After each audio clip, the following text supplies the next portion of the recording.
bonsoir à tous et à toutes.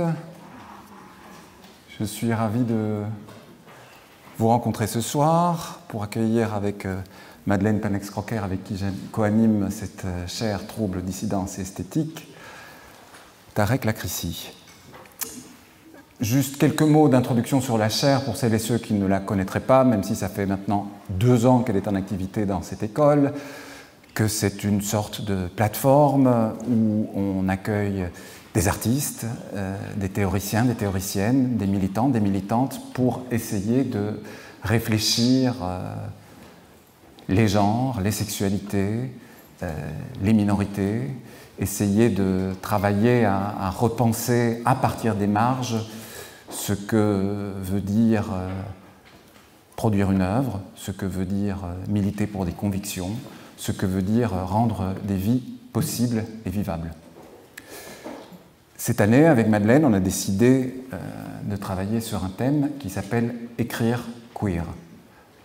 Le séminaire que nous co-animons, les invitations à personnalités qui sont venues nous parler et les workshops que nous organisons tournent autour de ce que signifie écrire queer. Qu'est-ce que ça veut dire écrire quand on appartient à une minorité? Comment est-ce qu'on prend la plume quand on est opprimé, oppressé, pour des manières d'aimer, des formes d'amitié, des formes de désir?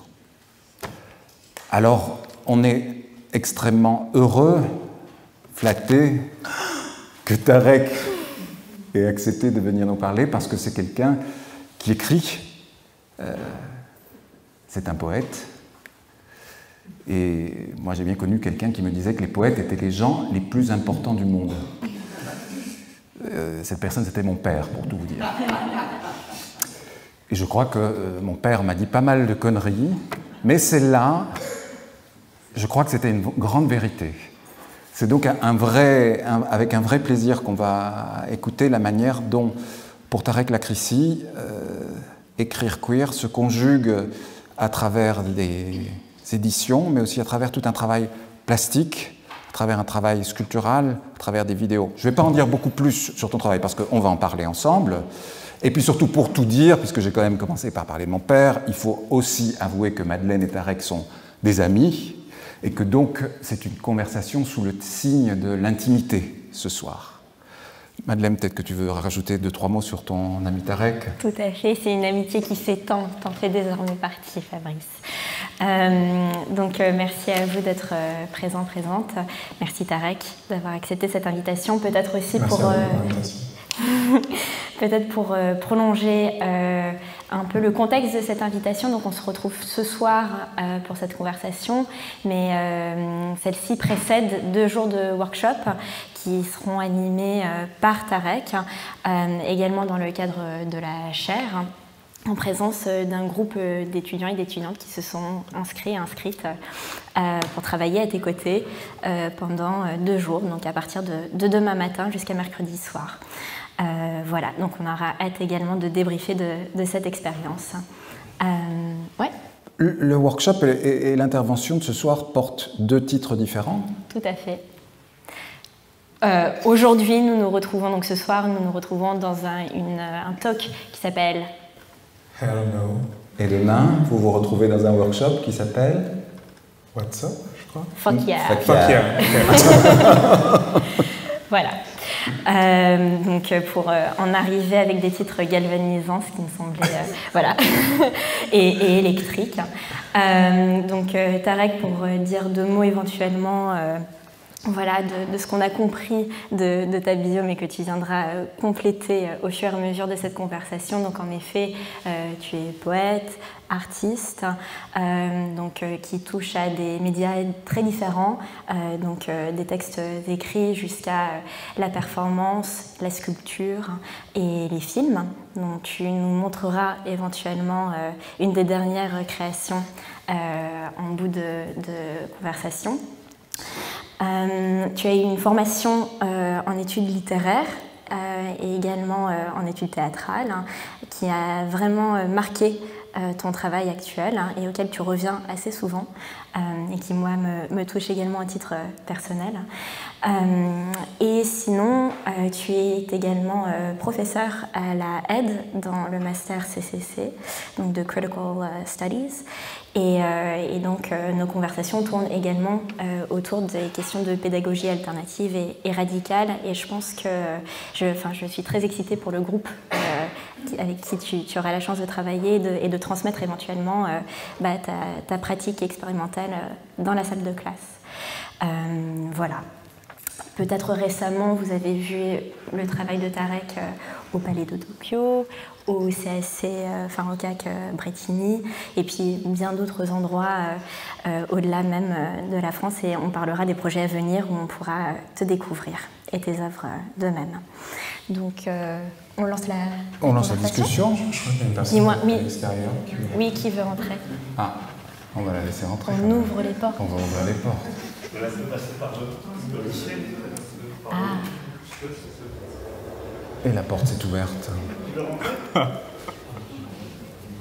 Ah bah il y en a 3. Bienvenue. Bienvenue. On vous attendait. Hi. Bonsoir. Bonsoir.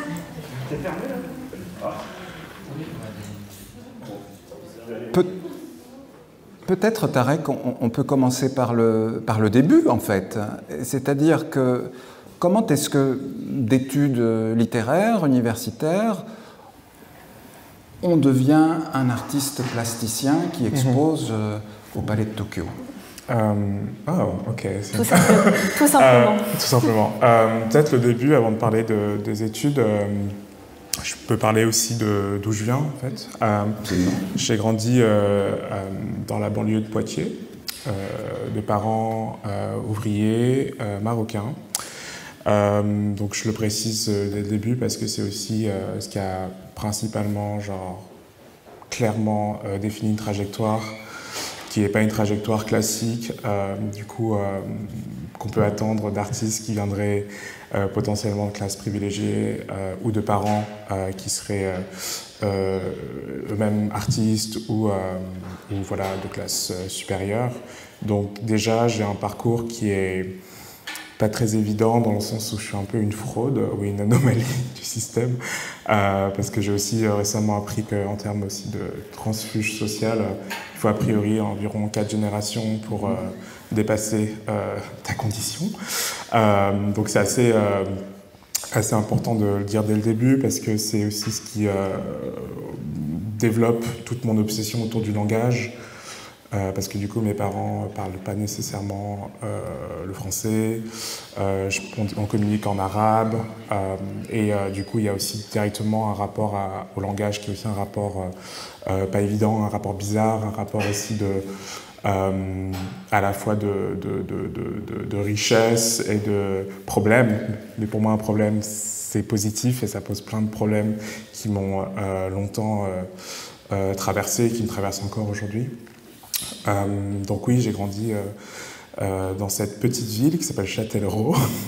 Donc c'est ni la banlieue de Paris, ni la banlieue de Marseille, mais ça reste une banlieue parce que toutes les villes en France sont construites sur le même mode, qui est que les communautés principalement aisées et blanches vivent au centre-ville. Et ensuite, on a construit plein d'ensembles autour de ces villes, qui est ce qu'on appelle des banlieues, donc ce qui est mis au banc de la société. Donc c'est là où on voit principalement des communautés racisées, algériennes, maliennes, etc. Donc moi, je fais partie de ces communautés-là. Et j'ai, étrangement, au moment de choisir mon lycée, donc au collège, j'étais en ZEP. Et le lycée qui m'a été proposé, en général, c'est 2 lycées. Il y a le lycée du centre-ville, donc vous voyez de quel lycée il s'agit, et le lycée de la banlieue. Et pour une raison que j'ignore, mes frères et sœurs étaient tous et toutes, je dirais même tous, étaient du côté du centre-ville.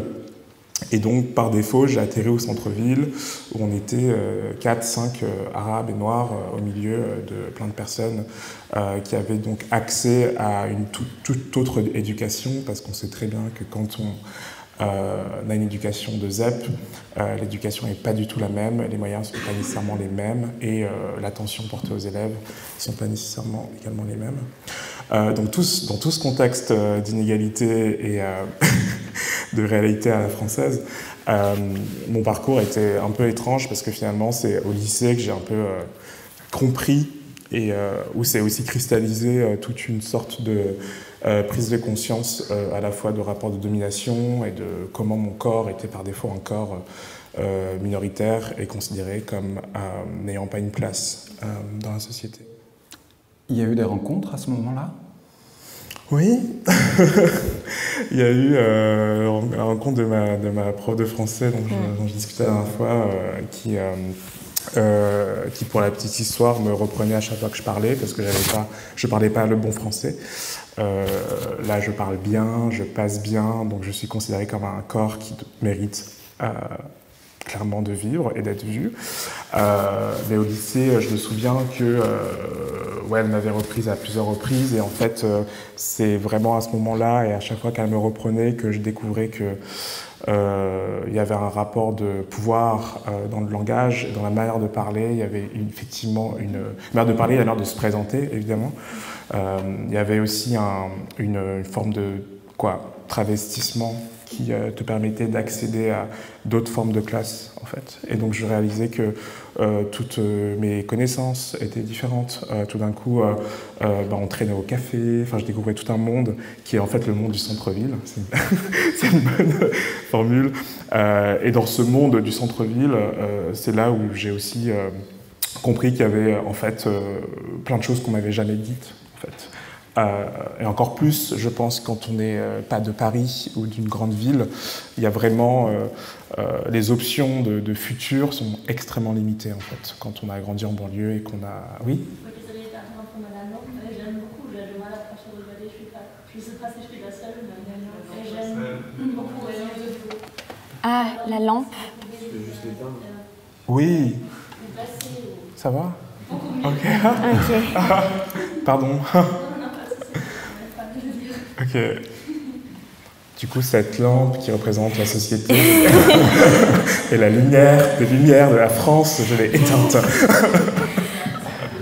Et on te voit mieux. Du coup, je ne sais plus ce que j'ai dit. Tu disais, tu parlais des rapports de pouvoir, voilà, de langage, pouvoir, ce qu'il faut dire et aussi de ce qu'on a le droit de ne pas, ce qu'il ne faut pas savoir ou ce qu'on ne nous dit pas de savoir. Enfin. Exactement. Mais du coup, c'est une bonne manière peut-être de commencer à parler de performativité et de performance parce que, je ne sais pas pour certaines personnes d'entre vous, mais très vite, j'ai compris qu'il fallait que je change ma manière de parler, de m'habiller et donc c'est une forme en fait, de violence extrême de finalement changer plein de choses en soi parce que c'est finalement une sorte de passeport, un passeport social qui te permet en fait de commencer à être considéré. Et c'est là où du coup j'ai commencé un peu à clairement à vouloir m'assimiler plus à une culture blanche et tout ce que ça suppose après comme forme de trauma, comme forme aussi de d'aliénation totale qui est vraiment encouragée. Parce que, d'une certaine manière, ce qu'on nous raconte et ce qu'on nous dit, c'est que si on ne parle pas de la bonne manière ou si on ne se présente pas de la bonne manière, on n'est pas considéré comme des êtres à part entière dans la société dite française. Et à partir de quand est-ce que tu écris? Est-ce que tu es déjà au collège ou au lycée, tu avais cette pratique-là dans ton intimité parce que ça ne s'exprimait pas de la même manière à l'école ou c'est venu plus tard? Oui, j'écrivais beaucoup déjà dès le collège dans tout ce qui était exposé, dissertation en cours de français. Et j'ai aussi développé une pratique de carnet, plutôt après à partir du lycée où mes carnets m'aidaient beaucoup à vraiment exprimer plein de choses, des choses qu'on exprime quand on est au lycée, qu'on est adolescent. Que ça soit en lien avec le rapport au désir, le rapport à la solitude, à la tristesse ou aux autres, comment on se sent à la fois incompris ou à la fois comment on essaie de un peu se trouver soi-même. Et finalement, très vite, le rapport et mon rapport au carnet et à l'écriture m'a permis finalement de converser avec moi-même à un moment où j'avais pas nécessairement beaucoup d'interlocutrices ou interlocuteurs dans ma vie. Et un moment où finalement l'introspection et l'isolement donc dans une sorte de banlieue rurale, est telle que finalement l'écriture devient un peu une forme de porte de sortie, devient aussi une forme de accès à des questionnements qui finalement m'ont tellement aidé à aller mieux et m'ont aussi tellement aidé à vraiment formuler des questionnements que j'avais, quoi. Autant sur mon corps, sur ma vie, mais aussi sur le fait d'être du coup un corps brown, donc brun. Donc l'écriture a été hyper importante, les lectures aussi, et le cinéma. Les films m'ont beaucoup aidé aussi à avoir accès à d'autres formes de représentation, que ce soit dans les films de Greg Araki, les films de Isaac Julien, donc de vraiment voir des corps qui sont des corps bruns ou noirs, queer, et qui ne correspondent pas forcément aux normes de genre ou aux normes blanches ou hétéronormatives. Je ne sais pas si je suis clair dans tout ce que je raconte, mais si vous avez des questions, n'hésitez pas à dire « Hey, je n'ai pas compris ce que ça veut dire hétéronormatif. » Et du coup, ensuite, comment est-ce qu'on se décide? Du coup, un jour, j'ai pris un train pour aller à Pour Paris. aller à Paris. Alors ensuite, j'ai postulé. Comment est venue la rencontre avec l'écriture et un au-delà de l'écriture, des formes plus sensibles, plus plastiques? Comment est-ce que ça vient dans votre parcours? Et comment est-ce qu'il y a eu aussi là des rencontres d'artistes, d'œuvres, d'expositions qui ont peut-être agi comme un déclic ou comme... En fait, il m'est arrivé un truc que je crois que j'ai jamais dit publiquement. Donc on est entre nous. On a dit que c'était une session intime. Non, mais à 17 ans, je suis allé en cachette à New York. En fait. Et c'était un peu fou comme histoire, mais j'avais sympathisé sur une personne, j'avais sympathisé avec une personne, donc c'était pas Tumblr, mais c'était, je crois, Skyrock à l'époque. Et on est devenus super amis, on parlait tout le temps d'écriture, de contre-culture, tout ça, enfin tout ce qui t'anime à 16 ans, quoi. Et un jour, du coup, une ou deux fois, je suis venu la voir à Paris. Un jour, elle m'a dit « Écoute, j'ai un billet en trop pour aller à New York. » C'est pas du tout quelqu'un, pour le coup, de privilégié, c'était quelqu'un qui lui avait offert un peu pour son anniversaire.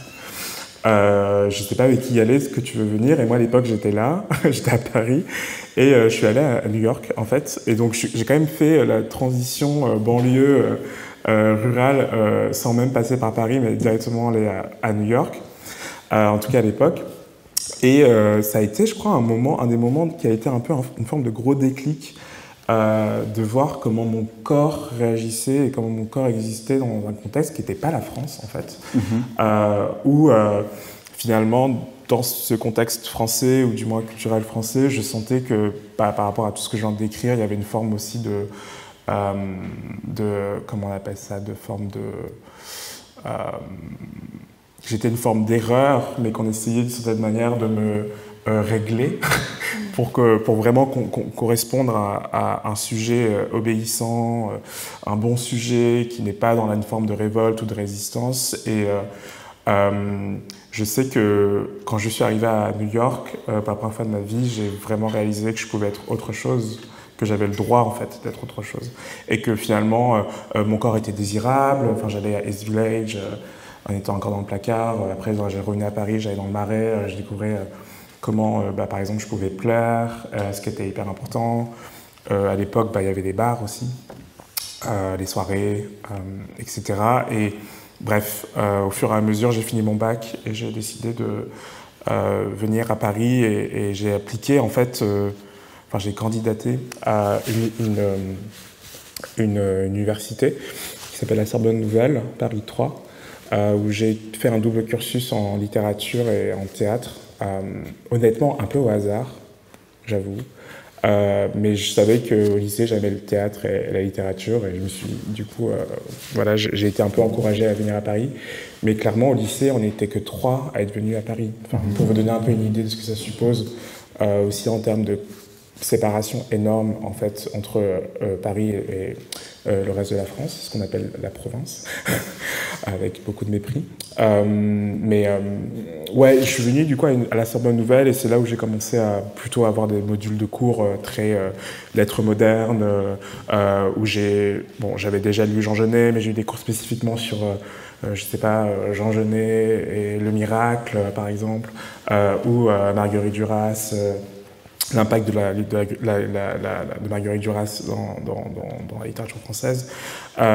Et très vite, au bout de 2 ans après, j'ai été engagé au Mot à la Bouche, qui était cette librairie queer, où là, du coup, j'ai encore plus pu avoir accès à des livres d'auteurs et autrices queer et trans, et de finalement accéder à toute une communauté. Donc là, c'est un peu une de mes premières communautés activistes qui était après, notamment avec des actupiens, bien avant 100 battements par minute. 100 battements de cœur par minute ? 120 battements par minute. 120 par minute, ouais, 120 BPM, quoi. Où là, en fait, j'ai commencé un peu à rencontrer une sorte de communauté de elders, donc de personnes plus âgées,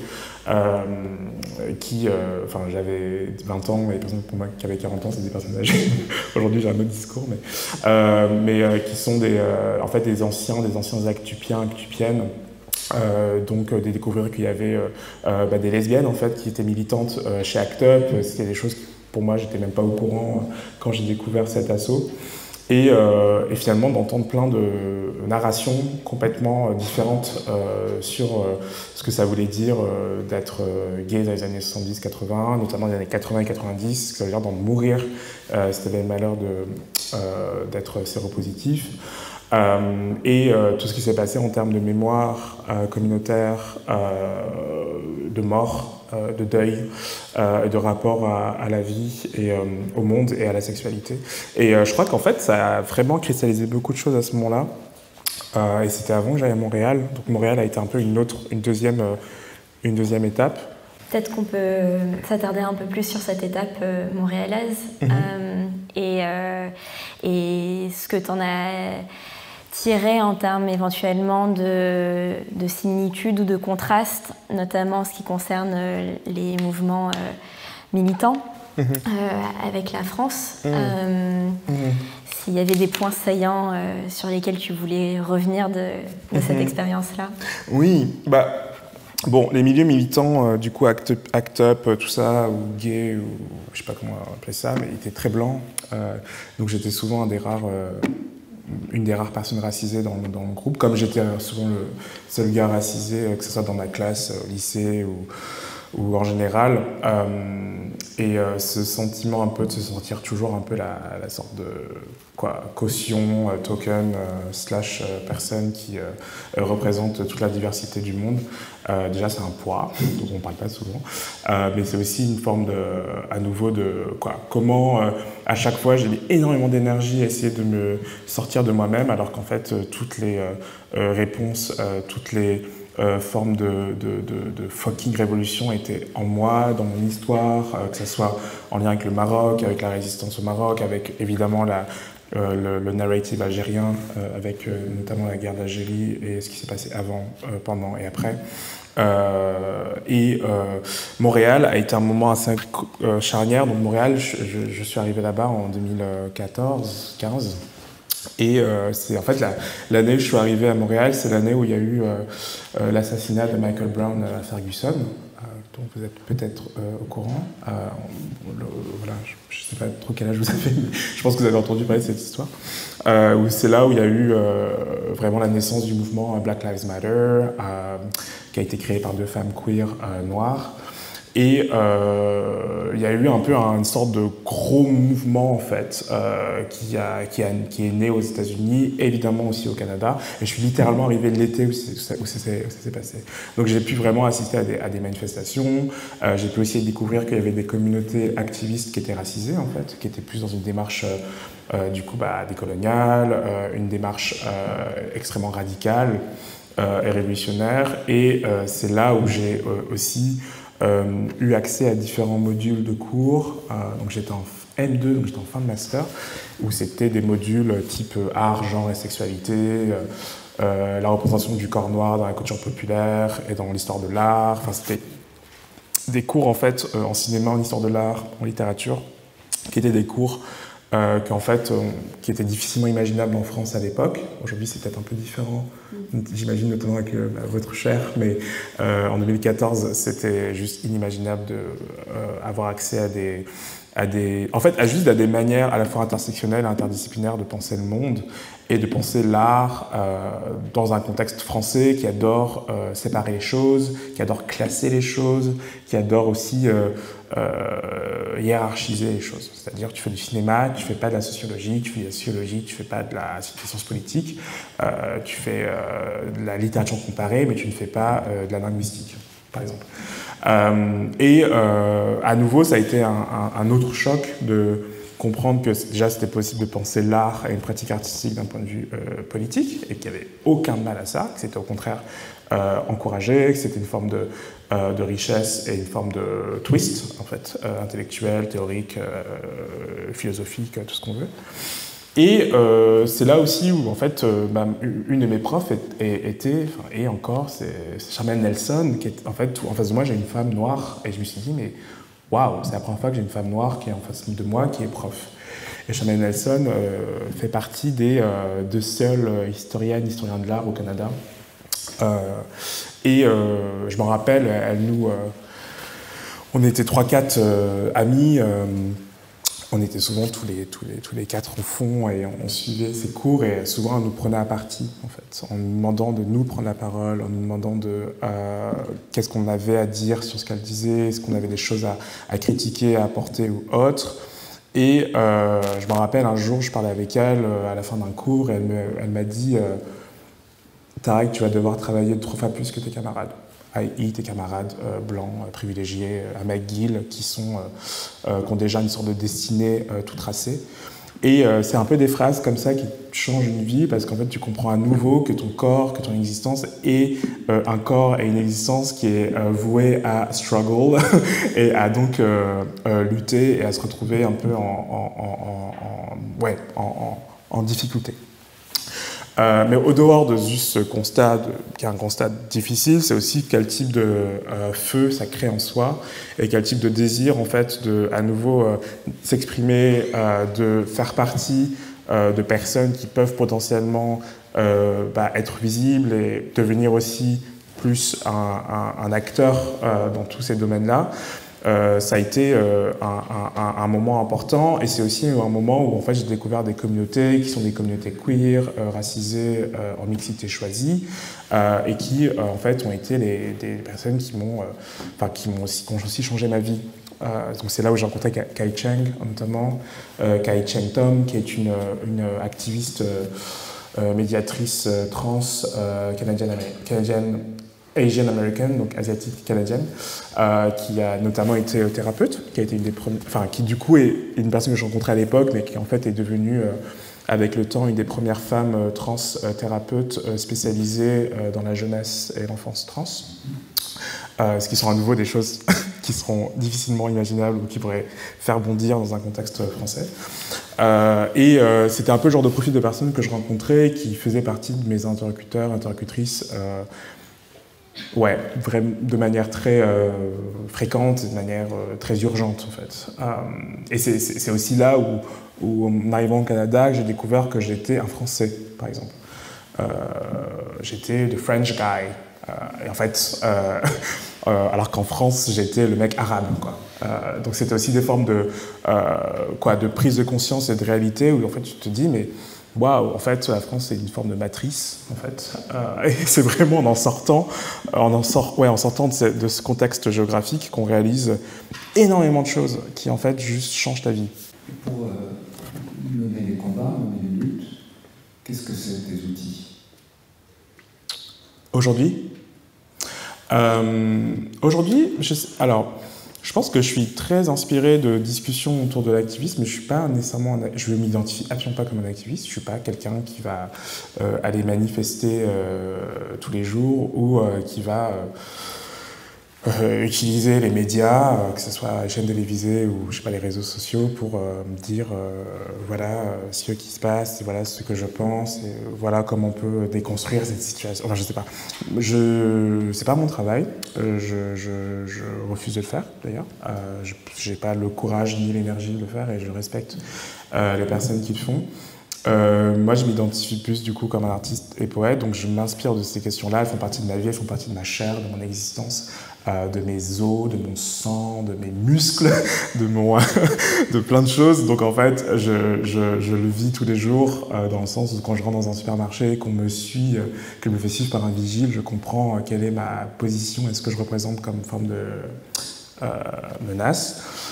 Mais les outils que j'ai pu développer, en tout cas à partir de ça, c'est comment essayer d'appliquer le plus possible de valeurs et de réflexions que j'identifie comme des formes de valeurs radicales, qui sont des choses aussi simples que l'écoute, porter une attention, faire des connexions, engager des conversations, partager des choses.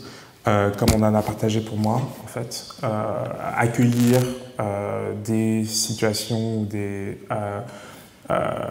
ou accueillir des sortes de moments qui peuvent être hyper difficiles et transformateurs, et comment je peux essayer d'être là et faire quelque chose à cet endroit-là. Donc moi, je l'applique vraiment beaucoup plus à une dimension assez interpersonnelle et de manière peut-être plus simple, de comment, à partir d'un groupe et de relations, je peux faire en sorte qu'on se sent tous bien et qu'on se sent tous à l'aise pour discuter et engager des conversations honnêtes et difficiles. Donc déjà, rien que ça, c'est très compliqué. Mais voilà. Et ensuite, bon, la partie plus auto-pratique, c'est comment tout ce que je lis, que j'apprends, comment j'essaie de vraiment l'appliquer au quotidien. Et ça aussi, c'est pas du tout évident. Et donc pour moi, c'est un peu une sorte d'exercice qui est genre, qui est quotidien. Et donc je crois que je me situe à cet endroit-là. Oui. Je ne sais pas si ça a répondu à ta question.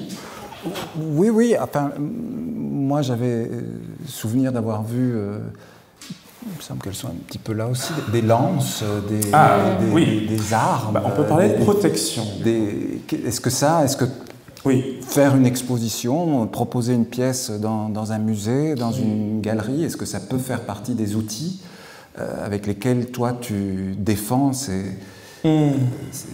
réflexions-là, ces combats-là, Non. Explique-nous. Non, c'est tout. Ça s'appelle Hell No, je veux dire.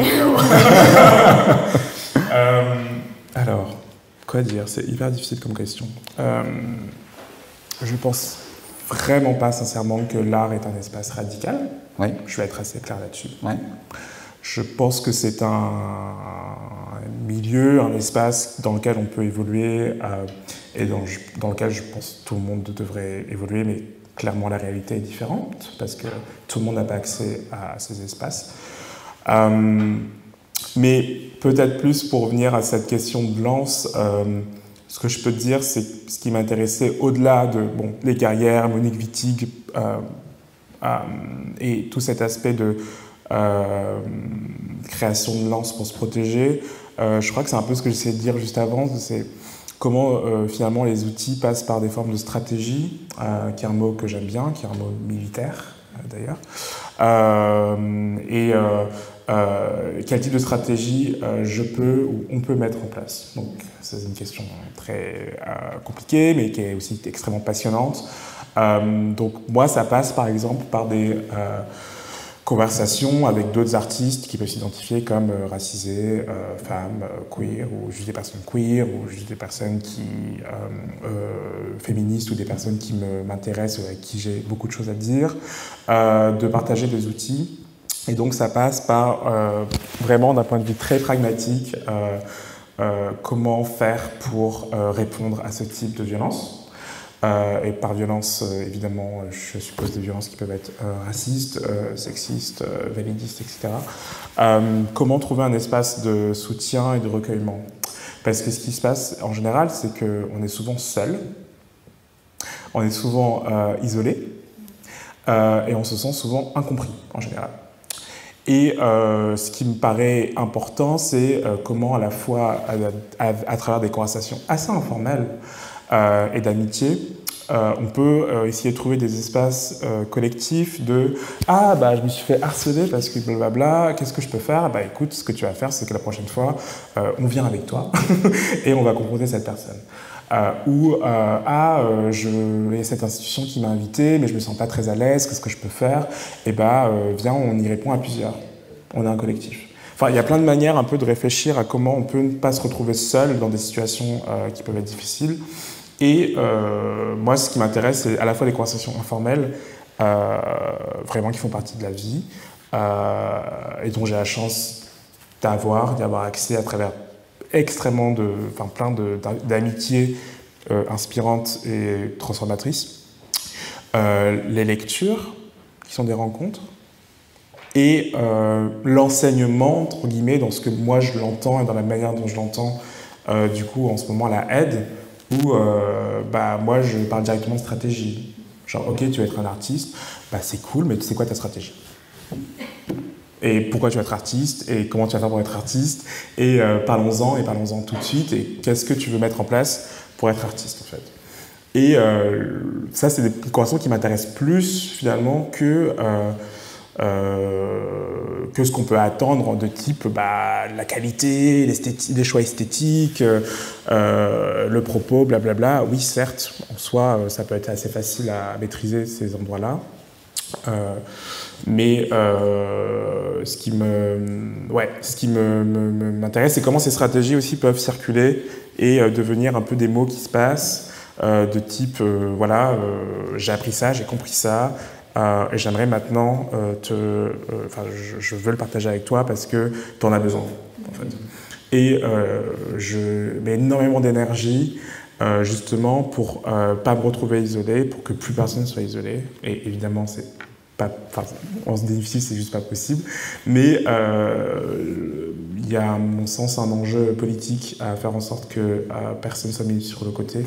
Et rien que ça, c'est un vrai travail. Absolument. Et je pense que ça fait partie, en effet, d'une forme d'activisme qui est véhiculée dans tes modes de travail même. Et là, je le rapproche au monde activiste parce qu'on parle beaucoup de cette social activist Adrienne Maree Brown qui a écrit ce fabuleux ouvrage Emergent Strategies et qui a un podcast aussi qui est consacré et qui vient vraiment des milieux militants états-uniens. Et peut-être ça me permet aussi d'en revenir justement à ces questions de modalité de création et à la place de la collaboration qui est très présente dans ton travail et dont les œuvres témoignent. Là, on voit en effet les lances. Oui, donc ça, c'est la référence que je viens de citer. Et juste avant, on a mentionné Kai-Cheng Tom. Kai-Cheng Tom, qui a écrit I Hope We Choose Love. Ouais. Voilà, qui est cette référence. Et donc, dans l'onglet derrière, il y a en effet cette œuvre donc, qui a été créée par tes soins, mais qui également témoigne d'un processus de mise en commun, que ce soit par la bande sonore qui a été créée par Daye Kouagou, des lectures de Monique Wittig qui ont été partagées également pour en arriver à ces enjeux qui sont intersectionnels également. Peut-être tu peux nous en toucher deux mots, jusqu'à même une production filmique qui vient d'être bouclée et une autre que tu vas enchaîner qui demande en effet la mobilisation de plusieurs personnes et qui peut être traversée également par ces différentes stratégies que tu déploies. Oui, je crois que le fait de ne pas avoir fait de l'art, en tout cas en termes d'école, donc c'est toujours pour moi intéressant comme problème que ça pose d'intervenir en école d'art, parce que j'en viens pas nécessairement, mais ça fait que j'ai eu un rapport très décomplexé à l'idée de demander de l'aide. Donc demander de l'aide, j'ai l'impression qu'on fait une sorte de session de la SARFAP. C'est très bon. Mais Très vite, en fait, comme moi je viens pas de l'art dans le sens où j'ai pas développé une pratique technique, en fait, tout simplement, ou plusieurs d'ailleurs. Très vite, quand j'ai commencé à proposer des œuvres et des pièces, très vite c'était des lectures poétiques, parce que j'ai toujours écrit de la poésie, mais donc du coup les lectures poétiques devenaient des performances. Déjà, performance, ça me mettait un pied dans l'art, et aussi la production et la réalisation de films. Ça va au niveau de là? Oui. Oui. Ok. Voilà. Et d'un point de vue vraiment pragmatique, si j'avais envie de produire une sculpture, il fallait forcément que quelqu'un m'aide ou que je travaille avec une personne qui serait bien évidemment respectée et rémunérée. Donc très rapidement, à la fois cette position de artiste autodidacte, c'était une force parce que je venais vraiment avec un point de vue qui était plutôt un point de vue plus genre littéraire, sensible et en questionnement sur ce que ça veut dire, les émotions, pourquoi, voilà. Et donc peut-être plutôt conceptuel. Et quand j'ai eu cette possibilité de travailler avec des gens, notamment les exemples les plus concrets, c'est des films. Donc j'ai réalisé également un film qui s'appelle Out of the Blue, qui est ce film-là, que j'ai réalisé il y a maintenant 3 ans, et qui est un film de science-fiction et d'anticipation autour de la notion de grand remplacement, donc notion complotiste et d'extrême droite. Là, ce qui m'intéressait, c'était en fait imaginer finalement un film de science-fiction où les extraterrestres viendraient en France et envahiraient la France et ils captureraient tous les grands chefs d'entreprise. Les personnages se retrouvent un peu coincés dans ce cinéma et se demandent ce qui va se passer. Et donc là, par exemple, le personnage principal qu'on voit ici, c'est Sourour d'Arabie, qui est un danseur. Là, c'est Mitra Ekmat, qui est par exemple mon assistante réelle, qui joue aussi un personnage. Ici, c'est Chérie Bedaemond, qui est une DJ lesbienne qui est née à Paris.